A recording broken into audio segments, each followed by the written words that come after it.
¿Qué tal, alumnas y alumnos de tercer grado de secundaria?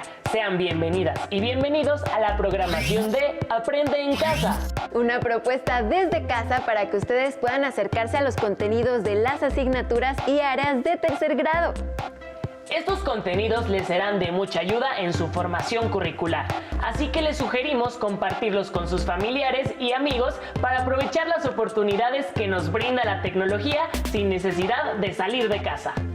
Hoy revisaremos la importancia del aprovechamiento de una reacción química, la combustión que ocurre a partir de los derivados del petróleo.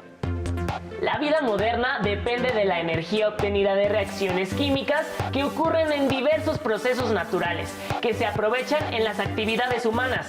Identificaremos su utilidad, pero también cómo este proceso químico interviene en la contaminación del medio ambiente. Los invito a que pongan mucha atención en el siguiente video, porque después tendrán que responder preguntas como cuál es la importancia de los combustibles y cómo algunos de ellos afectan al medio ambiente.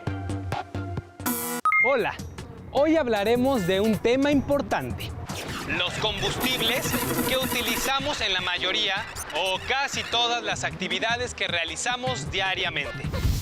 Si bien es cierto, el uso de los combustibles nos facilita nuestras actividades, la contaminación que generan es un problema grave en muchos países.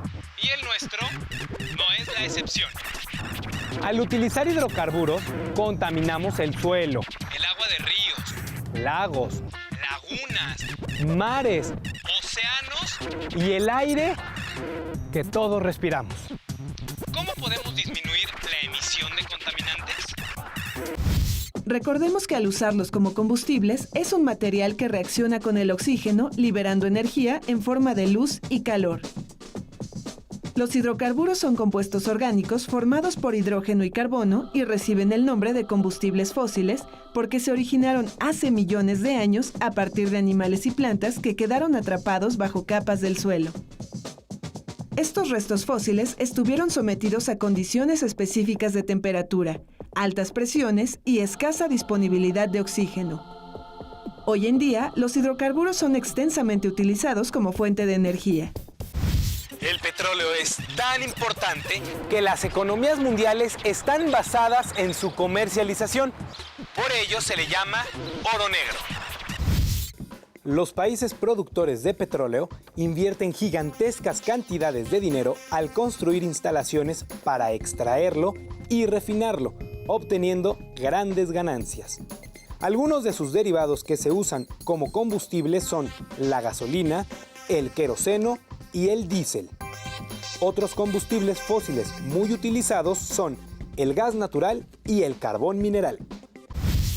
La energía que se obtiene a partir de los combustibles es aprovechada en la mayoría de los aparatos y dispositivos que requerimos que se muevan o emitan luz, sonido o que transfieran calor.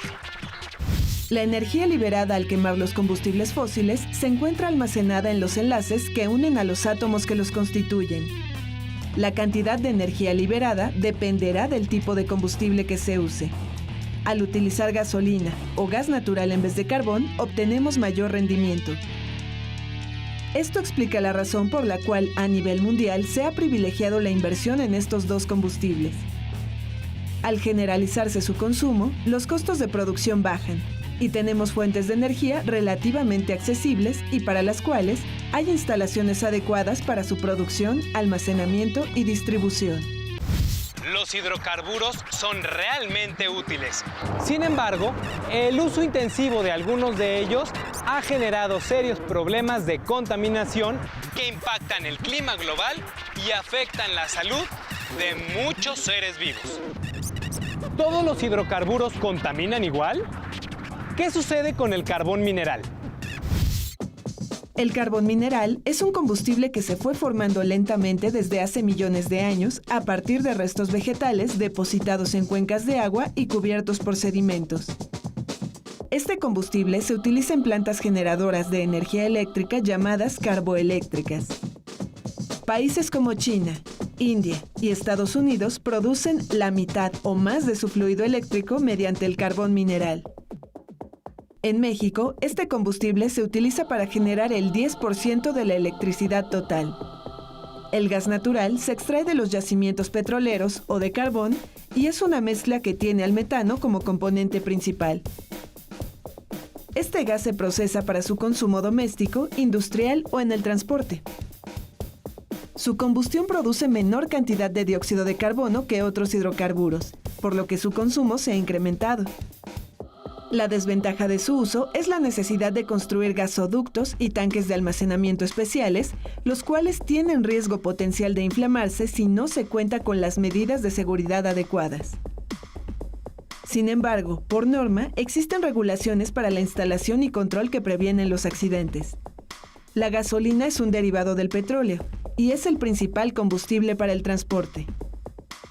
Los motores a gasolina emiten, además de dióxido de carbono, monóxido de carbono y monóxido de nitrógeno. Parte de estas emisiones tóxicas se eliminan al utilizar convertidores catalíticos. La gasolina presenta problemas semejantes al gas natural para su almacenamiento y transporte.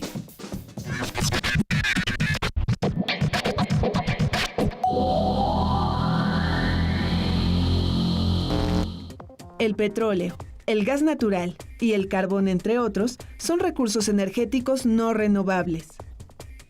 De continuar el ritmo actual de consumo, se estima que las reservas conocidas de petróleo alcanzarían hasta el año 2050. Respecto al gas natural, se considera que las reservas persistirán de 80 a 200 años, aunque se han descubierto más yacimientos. El país con más reservas probadas de gas natural es Bolivia. Por otra parte, el carbón es el combustible fósil más abundante a nivel mundial. Se estima que en 2025 generará el 42% de la electricidad. En nuestro país, las termoeléctricas producen el 53% de la electricidad que consumimos. Tomemos en cuenta que estos recursos se agotarán tarde o temprano, por lo que evitar el desperdicio de energía puede ser un hábito, tanto en lo individual como en lo colectivo, que contribuya a retardar ese agotamiento.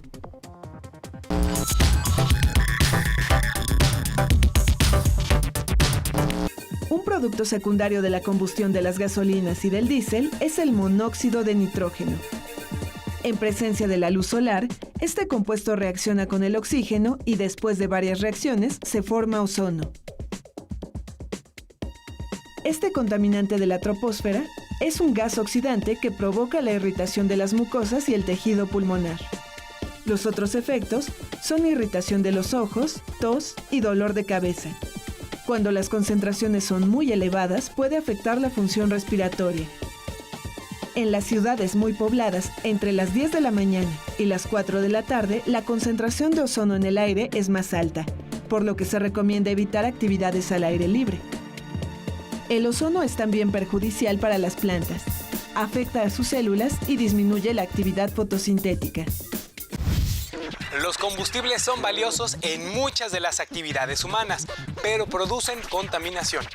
Por ello, se hacen notables esfuerzos para sustituirlos con otras fuentes de energía y así disminuir las emisiones contaminantes. Para generar la electricidad que requerimos, hay que buscar fuentes de energía limpia, económica, amigable con el ambiente y, sobre todo, renovable. Igualmente, es necesario seguir desarrollando combustibles alternos para los vehículos, así como fabricar masivamente los motores adecuados. En todo el mundo se hacen investigaciones y proyectos para mejorar las características de combustibles alternos y generalizar su uso.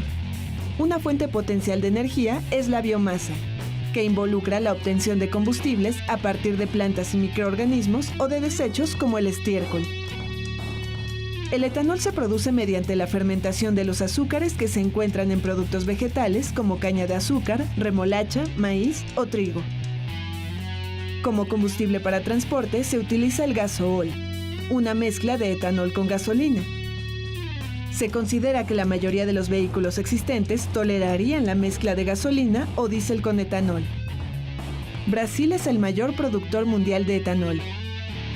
Otros países latinoamericanos que se están sumando al uso del etanol como combustible son Colombia, Nicaragua y Argentina. Sin embargo, en países que no son autosuficientes en la producción de alimentos, existe polémica acerca de la obtención de etanol a partir de ellos. Actualmente el hidrógeno está siendo utilizado también como combustible, y es el que proporciona mayor cantidad de energía por gramo. La investigación y tecnología para usarlo está en pleno auge. Se han encontrado maneras de producirlo a partir del etanol con base en catalizadores como el cobalto.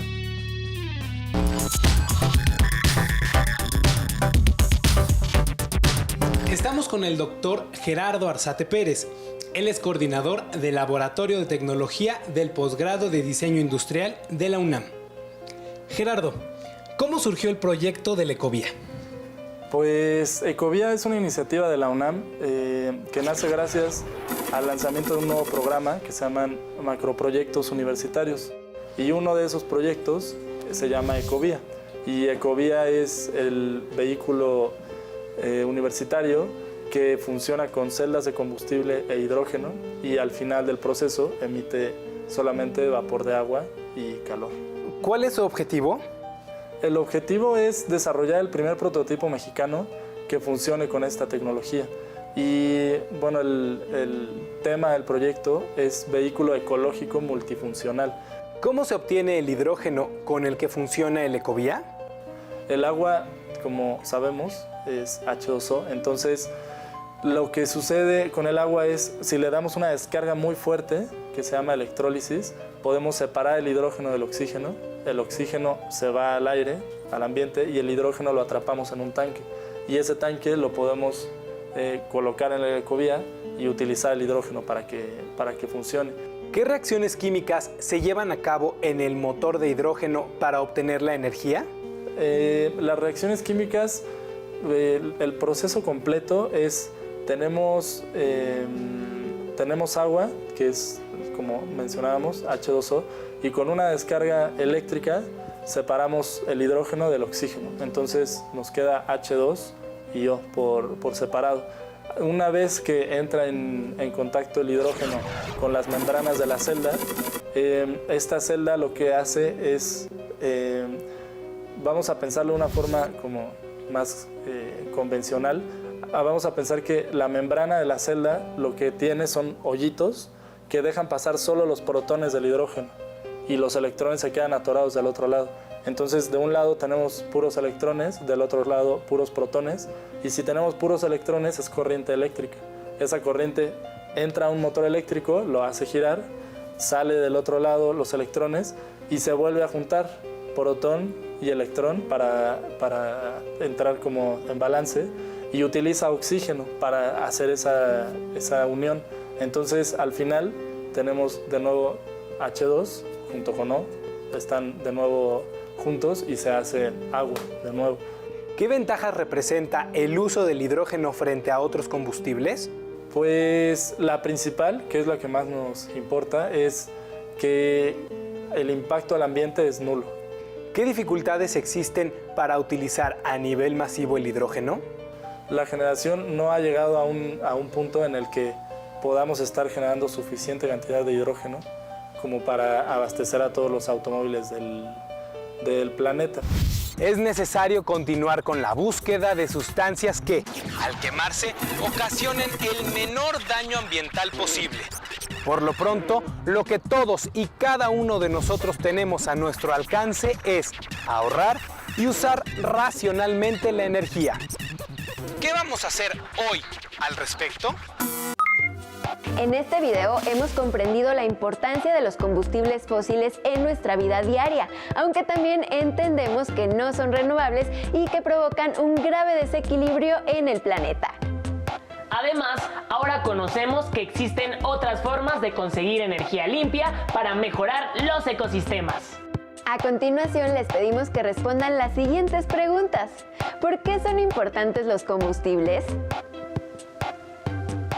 ¿Cuáles son las ventajas y desventajas de utilizar carbón mineral, gas natural y gasolina como combustibles para obtener electricidad? ¿Qué contaminantes se derivan de la reacción de combustión de la gasolina? ¿Cómo afectan a la salud? ¿Qué podemos hacer para disminuir la contaminación que producen los combustibles fósiles? Les invitamos a que anoten sus ideas, las comenten con alguien más y hagan propuestas que puedan llevar a cabo para aprovechar su estancia en casa y descubrir nuevas experiencias. Además, es una excelente oportunidad de practicar el aprendizaje colaborativo con nuestros familiares, lo que nos permitirá reforzar todo lo que aprendamos día a día y comprobar que para llegar al conocimiento hay muchos caminos. Es muy importante que preparen y enriquezcan su carpeta de experiencias de cada clase, pues al regreso a la escuela servirán para su evaluación. Recuerden, el conocimiento es fundamental para comprender nuestro entorno, por lo que los invitamos a tener paciencia y aprovechar este esfuerzo colectivo que busca generar oportunidades para ustedes. ¡Hasta pronto!